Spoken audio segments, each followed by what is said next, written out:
But first, a Lubbock man has been sentenced to 30 years in prison after his role in trafficking thousands of pounds of drugs in this area.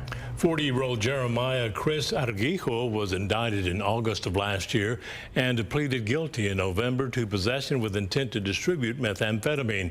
He was sentenced earlier today by U.S. District Judge James Hendricks. Court documents show in late July of last year, federal agents executed search warrants at multiple locations Arguijo used to traffic drugs in the Lubbock area. They located several pounds of meth and items associated with large-scale drug trafficking.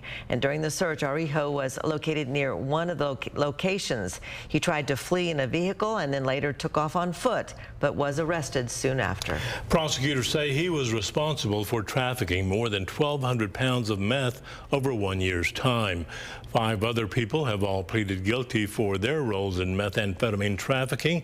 Adam Casas Jr. was sentenced to 97 months in February.